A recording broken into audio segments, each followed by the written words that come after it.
ahead and turn it over to Randy, who has a PowerPoint presentation for us, and we'll do some questions at the end. So go ahead, Randy, take it away. Fantastic. Appreciate it very much. Thank you. Thank you for everybody who's joined.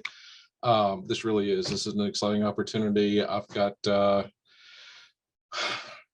good number of slides here, so let's just crank through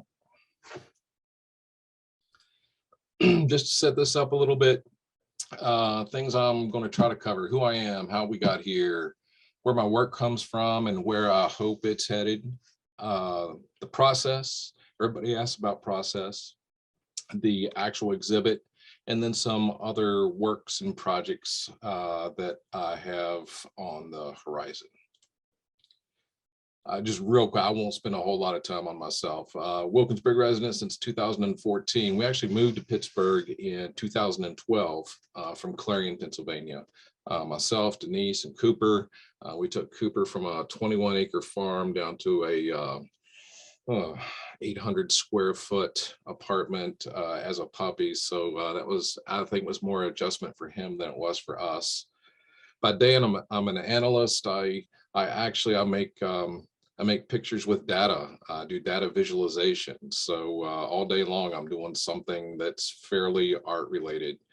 And evenings and weekends and whenever else we can, Denise, me, Cooper, we're out in the yard, we're cooking, and always exploring Pittsburgh. You get to see some of the places that we enjoy. Almost everything in here is a place that we've actually enjoyed here in Pittsburgh.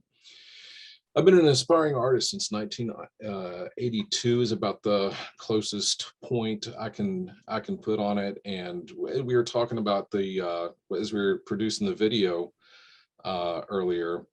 I always had an image in my mind of this fantastic picture, and I would take it. And of course, this is back in the days where you'd send it off, you'd wait a week or two, and it would show up in the mail. And it was always disappointing. And then I discovered digital cameras. I actually spent about $800 on the first Mavica. Took a 3.5-inch floppy. I don't know if everybody on the call even know what a 3.5-inch floppy is, but it really kind of opened up my eyes. And for the first time ever, I was able to do things that came more and more close over time to what I actually envisioned. This is my first real exhibit. Dave, I truly appreciate the opportunity, and I appreciate the folks that are showing up. So how'd we get here? Charleston, West Virginia, born and raised in Charleston. And in 1983, something real interesting happened. I was in college, and Buddy and I decided to make a road trip to Pittsburgh, see a guy that we knew at CMU. Never been to Pittsburgh before. I remember a couple of things. I remember meeting a state trooper early in the morning down around Washington. That was fun. And once we got over that hurdle, it's about 2 a.m. We're blowing through the tubes, coming through the Fort Pitt Tunnel. And I think everybody can relate to the experience of coming through the Fort Pitt Tunnel, especially at night. It just, all of a sudden, the city's there, and it's fantastic. We wandered around, got a hot dog at the Big O's, found our way to CMU. This is before the days of Google Maps, so that was interesting. But I fell in love immediately. I went home. Before we even got home, I said, I'm going to live in Pittsburgh someday. So eventually I did, but spent some time in Clarion, Pennsylvania, moved to Clarion in 1994. And lived there until we moved here in 2012. Had the opportunity to meet Denise there, and so now here we are. I'll take you through some of my earliest work. This is what I was doing back in the 80s, and as we go through these, I think you'll see some common themes, some flirtation with some abstract work. The images that you see there with the looks like rolls of tape beside the sunglasses. That's lawn chair weaving. It was at a flea market in Ripley, West Virginia. But this is, and that actually is, that's Eddie Van Halen, and Van Halen show in 1981. So again, flirting a little bit with abstract work, and this is what I was doing in the 80s and in Charleston. In Clarion, I played around a little bit more. This is just examples of what I'm working. You'll see a lot of automobiles in my work. The picture that looks like the inside of a barn, this is actually an abandoned house. Abandoned is something that's very popular on Instagram. It resonates with me. I enjoy it. This was for a long time a lot of people's favorite image. Got a lot of compliments on this. Up there in the upper right hand corner, that's a bridge in Oil City, some courthouse work, a old steel furnace up in Clarion. Finally made it to Pittsburgh, and these are the kinds of things. I don't know if anybody recognized the little dog there from over on Carson Street. There's a barber shop over there, and this guy would hang out and be friendly with passersby on Carson Street. It really is Metallica up there at the top. Concert, probably the most pervasive themes, not necessarily in this presentation, but it's certainly in my Google archive. Concerts, breweries, lots of animals, and lots of cars. Cheating a little bit. There's some, you'll see here where I'm mashing some stuff up. I'm doing some different things with Union Stations back before I knew what everything was actually called. But this is where I really kind of started first playing around. Some more images here in Pittsburgh. The black and white there. I actually started off as a black and white artist back before I'd even refer to myself as an artist. But this is a cemetery. It's up on top of Larimer. A really fantastic place. That gate is gone now. But I thought it was one of the most beautiful sites in the city. Very interesting. It just kind of sat on the bottom side of a hill. It was fantastic. The bike there and the kind of alien looking pod are out of Key West. Trip we did there. And up top is, again, I started playing around with some things that just, I don't know that it's the kind of picture that most people would take. There's the cars again, engines. Pittsburgh Vintage Grand Prix is something that I'm passionate about. Again, I made trips up here in the early 80s when the Vintage Grand Prix was first getting started. I've got a lot of work around that. Some of it's abstract, most of it is not. And then this happened. This was, as best I can recall, this was 2013-ish. We're over at Station Square, and I snapped this picture all by itself. It's not particularly special. It's going to be true for a lot of the things that you see moving through here. I can't even tell you why it happened, but this turned into this. And something just kind of, for better or worse, it clicked, and we were off to the races. So I started doing more and more like that. This is Children's Hospital. This was on the left-hand side there is the original image that I took, kind of flat, nothing particularly striking about it. And I mashed it up and came up with the image that's there on the right.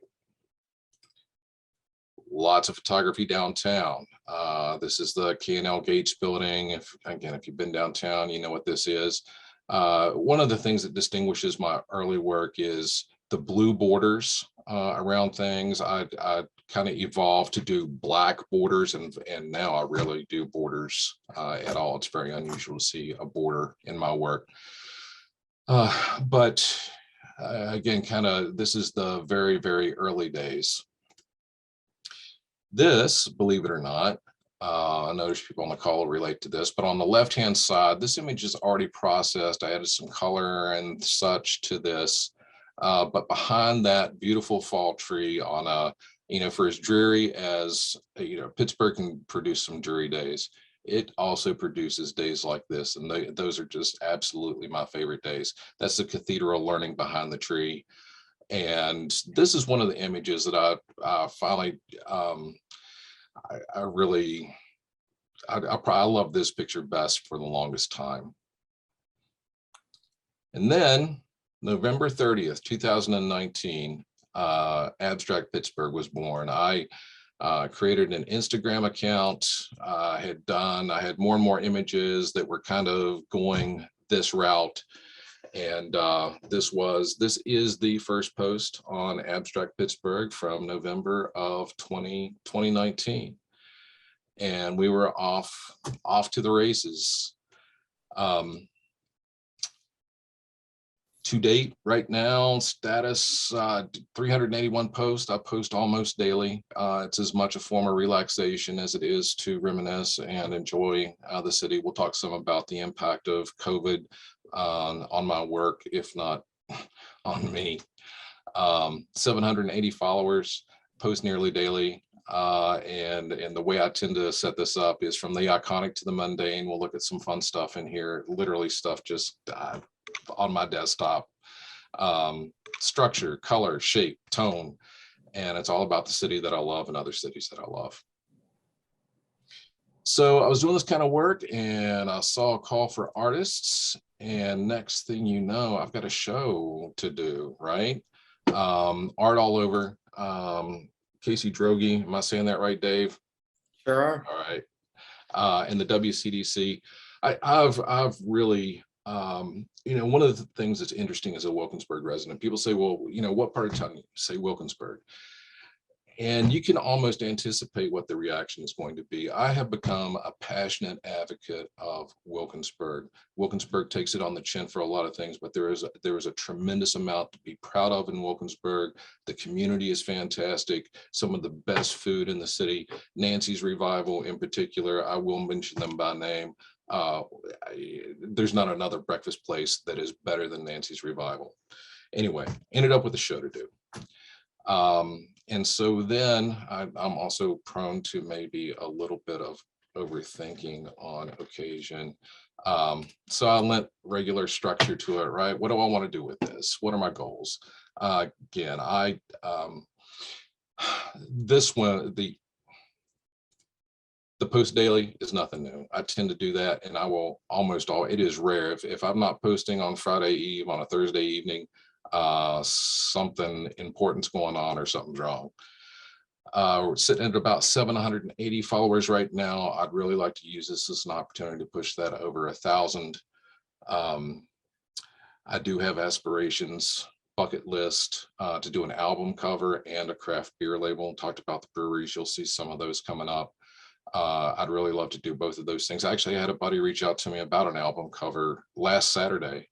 So that may be closer than it was before. And my dream, really, if I could do anything that I wanted to do, I'd wander around and explore interesting places and create images that people really enjoy experiencing. If I had a dream job, that is my dream job. So let's talk some about process, and then we'll look at what's actually on the walls and some of the other things that I'm into with Abstract Pittsburgh. What's my process? It's interesting because my process originally was, until I got the show, PowerPoint. I would tell, I wouldn't even keep it as a secret. I'd say, oh, how do you do that? How did you get so good at photo? I wasn't using Photoshop at all. I was overwhelmed by Photoshop. I was using PowerPoint. And then as I started producing work for the show, I started to see the not flaws, the imperfections, the things that just the sharpness. As I tried to take things, I'm doing most of these on large format. Most of the pieces in the show are 20 by 20. Some are larger than that. But you start blowing stuff up that big, it'll get fuzzy. It's just not very attractive at all. You see all the faults with it. So starting about November, I learned real quick how to use Photoshop. I can't tell you how many YouTube videos I watched. And I'm intrigued now that the show's up. I'd like to really invest in learning more and more and more about what's possible in Photoshop, both from an abstract perspective and landscapes and everything else.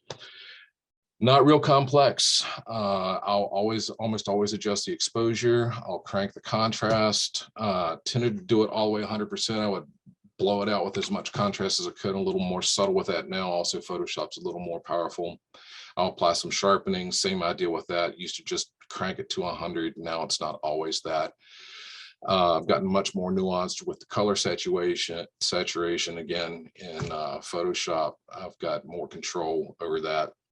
And almost all the images are going to be, I'll take, well, and we'll look at this closer, but I'll take one image and then I'll cut it 3 times and flip it horizontal, flip it vertical, and it'll turn into what you're about to see. So let's do a few of these. Let's make it easy first. This is kind of how it works. The pieces you're about to see are pieces that are actually up on the wall at the WCDC. And I'll emphasize this. It's one thing to see it here on the computer screen. Really relating to these things in a 20 by 20 format or larger is qualitatively different. And so this is one of my favorite places in Wilkinsburg. Attended an art show here. We've watched this place. This place was essentially abandoned. It's a 100-year-old home. Started off as a private residence in Wilkinsburg. And it's transitioned into a lot of different things. And the most common thread in there, it's an artist hub. So this is an event that we attended over the summer. It was one of the first things that we really got out to after COVID. And so here's a picture, some people enjoying, there's musicians up on the balcony, and that turns into this. And so again, arguably, it's, this is representative of my work. You see it cut up here for, this is actually 3 additional copies, 4 total images that I've mashed up together. But if you look in at this, you'll start to see some of these lines and colors and shapes doing some pretty interesting things. This is, it's rare for me to include people. I'll never include people that, people's faces. It's just something that I tend not to do. This one's interesting. It's the inside of the P1 on the busway. What makes this interesting is if you look at the date there, and I didn't notice this for almost all of these images, I'll tend to notice things that I never noticed when I took the picture. I'll snap something. This is June 1st of 2020 at 7:15 in the morning. That's a Monday morning. It's a Monday morning on the busway, P1, and it's empty. And to me, there's not another testament to what COVID was like than that. Any other day before, pre-COVID, you couldn't see past that second seat there. That picture turned into this. And I always debate too, sideways, do I rotate it or not? Kept this one in this orientation. I have the same picture rendered, posted different ways in just the other way, 90 degrees the other way. This one's fun. One of the things, I mentioned this in the intro, I'll walk. I'll pick a part of town and I'll walk on this particular day. I'll walk from our house up on Grand Boulevard down through Wilkinsburg. And I'll walk and I take pictures and I see things and I eat food and I might drink some beer along the way. And this was coming out of Nancy's Revival. And this is the Wilkinsburg, this is WCDC, this is their planter, and this is a fall planter, and this turned into something that this is what it turned into. I really like this image. I like this image for a lot of different reasons. The color is there. This is one of the rare ones where it's just 2. It's just flipped once. The image is copied twice and just flipped once. And that's really pretty unusual. I will point out here, and this is easier to see when you're looking at it 20 by 20 or larger. But things like, this is just a sign. This is a directional sign on the door that says something about, this event this way or something. But for almost everything that I do, that'll turn into something that is not just as ordinary as that. So we've worked one way. Let's work the other. If you had to guess, and there's a couple of people on this call that will know exactly what this is. I was going to put it out there as a game, but let's do it this way. This is the end product. I like the way this one turned out. I like the colors. This is how it started out. And again, pre-COVID, this is part of my everyday world. This is where I caught the P1 every single day for as long as we've lived where we live. Few exceptions if there was parking, if it was a holiday or something, I'd park down at Wilkinsburg, but I'd always come to Hamnet. Interesting things about this are, especially as I started working with the larger formats, I'm really compulsive about getting things like Hamnet, the name there, to line up for things not to look too crazy and out of alignment. So just enough to make it recognizable, but different enough to make it different too. This one, told you you'd see breweries. This is actually Brewdog in Sliberty. And so this image, another one of my favorites, actually, for a whole variety of reasons. If you get up close on this one, there's some pretty intricate stuff going on. Some things that are interesting with the chain there towards the center and out both sides. I love the colors of this, but this started out as this. Next up, we have a series. I've got a series called Close to Home, and that's really just a fancy way of saying I couldn't get out over COVID. So I took all kinds of pictures around the house. This is Kolya's. We've got Denise and I work really, really hard on the yard while we're not throwing the ball for Cooper. And this is in the background there. The blue piece is simply just a planter. This image of the Kolyas, this one's at the show, started off as, Denise probably gonna kill me for this. Oh, okay, no, it looks pretty good. That's our back porch, and that, so it goes from that to this. And then the this is actually my favorite. It's among my favorite pieces. It's one of the most important pieces because it's, I just blew it. This is the Clemente Bridge. This was taken at a work event. We went to a Pirates game. It was the first game. I say post-COVID. I know COVID's not over yet, but I'll just roll with it. Took this picture, and this turned into this. This is kind of my flagship piece, and the reason that I'm so fond of it is this was the first piece that I had printed. It's at the show. It's a larger piece, and the reason it strikes me is because it was the first piece I had printed, and I had a certain idea that, you know, okay, it would be good, but I saw other artists printing on metal, kind of cool. It's very vibrant. They invited me over to look at it coming off the press, and they opened up the press, and I was just like, yeah, this is going to work.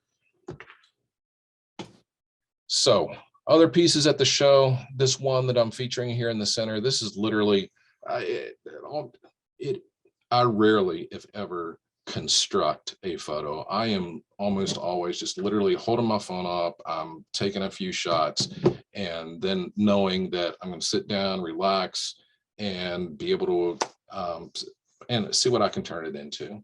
So that centerpiece is literally off the front porch. I opened up the door to pick up the mail. Over on the left, I believe you all are probably seeing it on your left, the bluish picture, Smallman Street, the awnings, the parking buildings. Again, what's interesting about a parking building, right? I find that image striking. Bottom left, the green kind of thing with the V shapes and the orange, that's Hamnet Station. It was raining, worked late, got off the bus, it was dark. The pre and post on that are pretty cool. PPG Place, of course. And one of the things I wanted to be careful to do on the show, you'll see some Wilkinsburg businesses there. The one in the center that's kind of green, looks almost like an X thing going on. It's called the Workshop. It's over in, people tend not to recognize this part of town, as tend to call it Regent Square as opposed to Wilkinsburg, but it is officially Wilkinsburg. It's over towards Madeline's Bakery, which I also recommend highly. It's one of the coolest little alcoves, carve outs in Pittsburgh. I love that. It's a 2 or 3 block section. It's a great place to spend time. I recommend it highly. Over top is McCormick and Schmick's, And at the bottom, there is a graffiti train. Graffiti is also a favorite subject of mine. I could do a whole series on that. The graffiti train over at the High Line, Pittsburgh's High Line, that's evolving to be really a pretty cool spot. So that's Pittsburgh, but I've got some other stuff going on too, and they are cities that I love almost as much as Pittsburgh. And out of all those, Asheville, North Carolina, we went down in, I think it was August. It was late summer, early fall, and I fell in love. It's incredibly expensive, but it's this town that just kind of grew. They created an artist destination, and that the biggest image here. I've got mixed feelings about this. This is graffiti, and I always feel like I'm potentially stealing somebody else's work anytime I do graffiti coverage. So I hope I'm doing it justice. I will always try to find out who the artist is and give them credit. They do have credit in the Instagram post for that. Upper right hand corner is additional graffiti as well. There's this whole graffiti park down there. It's along the riverfront. But love Asheville. Most of the rest of these are breweries. And we'll talk more about that. One of the cool things here on the one image here, I think the only image in the presentation that is not truly mine is the one down there in the bottom right hand corner. It says 476 Appalachian. I've become a big fan. Pittsburgh has a beer trail, and the Pittsburgh Brewers Guild, Brewers Association. I'm going to blow it. I should have written it down. But the beer trail, they have a tour book. I don't know how many breweries are in the city right now. I'm working hard to find out. But they did this beer launch. They did a collaboration. So we come back from Asheville, love Pittsburgh, love beer. And so they announced this collaboration. The beer of the Pittsburgh Brew Fest, Pittsburgh Beer Fest, was this collaboration between Pittsburgh and Asheville. It's 476 miles between Pittsburgh and Asheville. That's why it's 476 Appalachian. This was actually brewed, I believe, I hope I have this right. If I don't, 11th Hour, I believe, did this as a fantastic beer. Sometimes things just work out, right? Abstract Savannah, we have friends who retired at the ripe old age of 50 after years of employment with the federal government. And so we make sure we stay on their good side and we go see them in Savannah at least once a year. Some of the things going on here, the tree work on the upper left-hand side, you'll notice trees in a lot of my work. There's one I don't have here. It's a tree in Mellon Park. Hung in Denise's office for until the show came up. Again, I think one of the more striking pieces from the museum. The blue image there at the top has some similar aspects to the Smallman Street photo, is from the Savannah International Airport. And I don't know if anybody's seen Midnight in the Garden of Good and Evil, but next to the sunrise photo is an early flight out of Pittsburgh. Is actually the what is her name? Check the image out, check the movie out. It's a good time. So abstract Savannah, abstract Pittsburgh, abstract Asheville are ways that I tend to differentiate my work. Nowhere near as much work on these other sites, but they're fun. And again, it's a way that I enjoy the places that we go. I enjoy the places I go, and also it's a way to say thank you to the places that do a really, really good job of places that we've enjoyed. Whether it's food, whether it's beverages, whether it's whatever it happens to be, it's a way to say thanks. So I'll always try to tag the business or the location in the spot.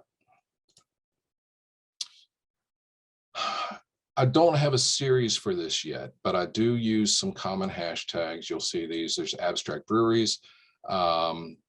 This is my next project. I'd really like to work closely with the breweries here in Pittsburgh. It's a goal of mine, because there's just something visually striking about what they do. Upper right hand corner. This one's not particularly abstract. It's processed a little bit, but I include it in my abstract work. I call that one handmaids at the wall. If you watch The Handmaid's Tale, and for whatever reason, these table umbrellas, you'll see it here in the bottom center too. This is over at Acclamation Brewing. As I was going through and looking at my work, I have all these pictures of folded umbrellas. I don't know what it is, but clearly they appeal to me. Close to home. This is a close to home series. All the way to the left there in the center looks like a big X. That's literally just coming down the basement stairs. That's where my home office is. The one right underneath that, literally my desktop. If you get an up close look at that, I can't do it here. But that's just wires, literally the cabling on my desk, part of the keyboard, some speakers. And towards the bottom center there with the green and the orange, that is the vegetable section at Giant Eagle. I don't know what gets closer to home than Giant Eagle. I don't know what's more Pittsburgh than Giant Eagle, but there you go. Close to home series is, there's a lot of images through COVID. This is Abstract Downtown. The hashtag, I never know where to call it, the US Steel Tower or the UPMC building. If you're new to Pittsburgh, you tend to know it as UPMC. If you've been in Pittsburgh a while, you know it is the US Steel Tower.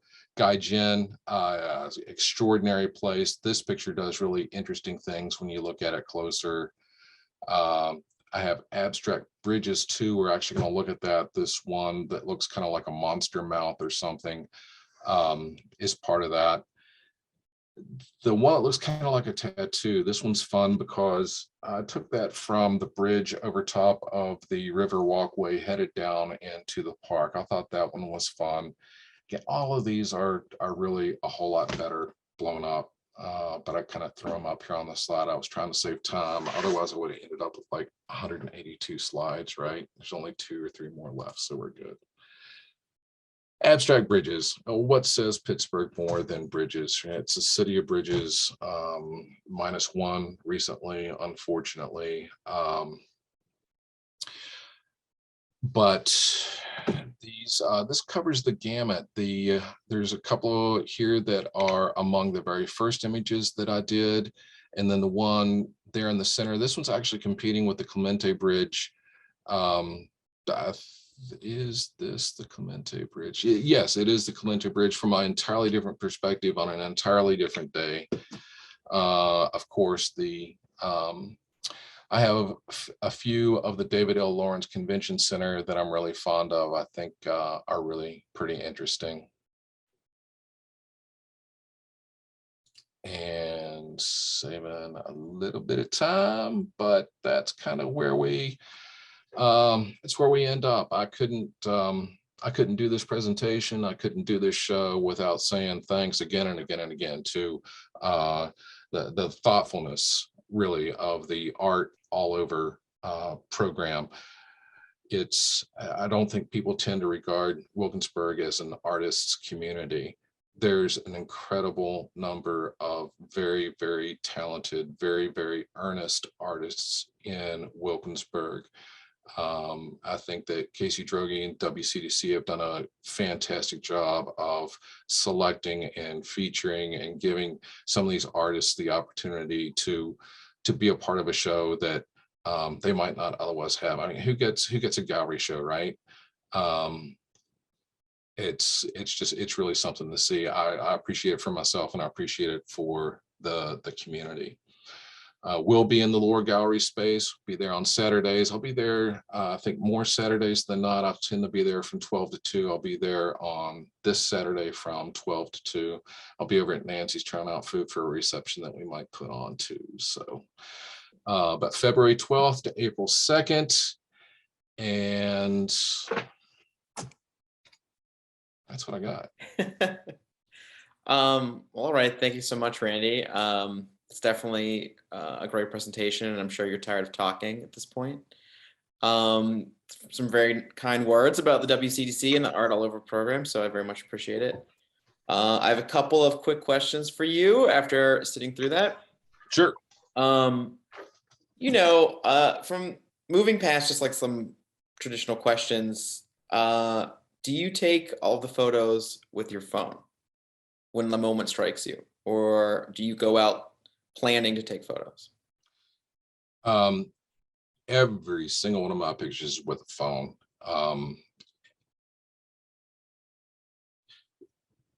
That is true. Everything that is on Abstract Pittsburgh was taken with a cell phone of some generation or another. I'll always have them using a Google Pixel 6 XL right now. So yes, it's always with a cell phone. And I tend not to. I'll set off. I've found myself more so recently kind of having a destination for a picture, something that I want to get, and it has as much to do with the time of day, where the sun is going to be, as I can anticipate that. But it really was rare. It's something new for me to to have a destination for the images that I might want to capture. It's more about where we're going to eat, what we're going to see, than anything else. Okay, so just your way of interacting with your environment. Yeah. Okay, so you've mentioned to me that this was like your first gallery show. And so what was it like moving your artwork from purely digital to a physical form that you could see and touch? If we're doing word association, the first word was terrifying. Because again, it would to go from it really is. It's one thing to see it in 800 on like an Instagram photo, and then you put it on a large format, and it was like, I've got some work to do. But then it was exciting at the same time, because as I started to get it more and more consistently right, it got even more exciting. And to have the opportunity to go back, again, I've gone back in my Google Photos. It was like a walk down. I've spent the past 3 or 4, I guess it's been more than that, past several months, going through pictures I hadn't looked at in years. So that part of the process was fun. And then the actual mechanics of getting it produced, I found a couple of great printers close by. One of the photo processors that I tended to go to is actually in Pittsburgh, Kansas. But they were great to do quality work and get it back to me quickly. I really would like to work as much as I can with local Pittsburgh printers. There's some challenges to that. Just not many of them do this kind of work. But I think I'm close to finding a few that I can work with really consistently. And then, of course, just the mechanics of getting it installed. So figuring out how to package all this up, not break it, get it to the gallery and get it up on the walls. Of course, you helped with that. So it went great. Yeah, I would say not breaking it is one of the major rules Right. of the install. Maybe like number 1. Right. Okay, so how do you know when a piece is done? Like, how do you know when you're done editing it? That's a really good question, because for my regular process, my sit down in the evening and just do something kind of fun, I don't necessarily put a whole, it'll surprise me sometimes what I find. I'll put it up on Instagram, and I don't overthink that too much anymore. When I'm going to do something like what we put up on the walls there, I still will look at them and say, I wish I had done, or I think I could have done this piece a little bit differently. As we were doing the kind of promotion piece, the video, they asked me kind of the same question. And how often do you go back and try to get the shot again or rework it? I've done actually very little of that. I took for the show, I tried to stick real close to what I had rendered originally and just make it brighter, sharper, more focused. Cool. I mean, sounds good to me. Okay. Earlier in the presentation, you mentioned that, and correct me if I'm wrong, but as a day job, you create images out of data. Mm-hmm. So what is that? Can you describe it? Like, what is it like? Yeah, I think most people have interacted with something you call a dashboard. So you open it up and you've got charts and you can pick, between period X and period Y, and, what county, what state, and so you can actually interact with it. And as you interact with that data on your terms, it will regenerate pie charts, bar charts, a map, points on a map, and all of those things. If you're doing that kind of work well, you're taking into consideration color, up to and including anticipating that some members of your audience, your consumers, might be colorblind. So you've got to take that into account. You take it in size, and not just the size of the visual itself, whether it's a bar chart or a line chart or any other type of chart. But the fonts, what's the size of the fonts? And if you've got something that might be small numbers, but turn up into big numbers, how do you lay all that out? So there's a technical aspect to it. There's the math of it. You got to make sure that the data is working the way that it needs to. But the artistic aspects, the color, the shape, the size, and the ability to, the intuitiveness of it is really, I'd argue, some people would argue that it's more technical. I'm going to argue that there's a real artistic aspect to it if you're doing it right. Do you think that it influences, it sounds like a very precise job. Do you think that it influences your photography or your edits? I've thought about that a lot. It's kind of like, during the day, I'll create order out of chaos. I might take 100 million rows. If it's a spreadsheet, it could be 100 million, literally 100 million rows of information, and maybe 25 to 50 columns of data. It's huge. And if you, it appears chaotic. And so to take that much information and to render it into something that is orderly and approachable and relatable and makes sense and works easily, I do kind of the flip side of that during the night, right? I will, when I'm working on these photos, I'll take something that is, exactly what it is. You're looking at the Clemente Bridge, that you're looking at the bus stop, that you're looking at a plant. And then I'll turn it into something that you're not sure what it is at first, but you can deconstruct it. So it's kind of it's yin and yang, right? Mm-hmm. Okay. Yeah, that's kind of what I was going to say, a yin-yang relationship for sure. Well, all right. I mean, we've only got a couple of minutes left. If anybody here in our illustrious audience has any questions for Randy, feel free to unmute yourself and ask away. I know, don't be scared. You can be brave and do it. Otherwise, we'll start wrapping things up.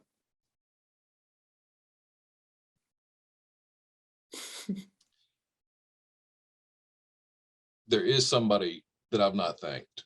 Okay. And that's Denise. I've probably made her crazy in the past 6 months. I know I'll make her crazy otherwise, but this production would not be what it is without her kind of coaching me through the whole thing. So thank you, Denise. Thank you, Cooper. Appreciate it very much.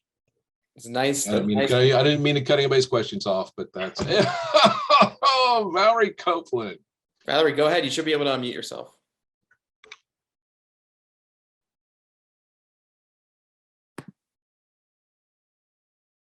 No luck. Do you want to type your question in the chat and I'll read it? Oh.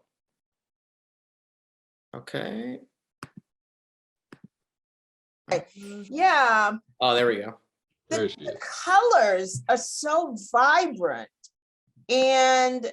But the pictures, when you take the pictures, those colors don't pop out like they do in your finished product. How do you know which shades are gonna pop out like that? So I think about the Clemente Bridge Mhm. or the Hammett Street, and it's kind of like a blah blah faded out structure, but you bring these colors. This one, go back to the coleus, like, yeah, those flowers, the green. I mean, it's just all faded stuff. I love you and Denise. I love you and Denise. I'm one of your favorite friends, but you make that look so brilliant and so perfect. And so how do I'm not an artist. I don't know anything about this stuff, but I'm just trying to figure out, how do you transition from something that looks like, oh, it's okay, it's kind of blasé, to bringing something to life that just kind of pops out at you? That is truly the magic of and the opportunity of digital photography. I shoot in something that's called raw format. Most photographers will shoot in raw format, and those images, as you open them up, are literally look terrible. They're flat. They're flatter than what you're even seeing here with the before pictures. But those pictures literally hold all the information that you need, that you can adjust. So I don't add any colors to them. Those colors are already there. Those textures are already there. So I'll use color balancing to make those pictures more contrasty, more saturated, brighter, darker. So that all happens in it. But again, I'm not taking anything in external and adding it. I'm not adding shapes, I'm not adding color, I'm not adding anything. It's already there. I just bring it out by adjusting dials, basically. It's pretty awesome. It's beautiful. Thank you.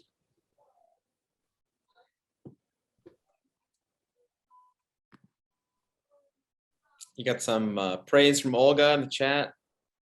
Thanks for coming, Olga. Thank you, Olga. I appreciate it so much. She, yeah,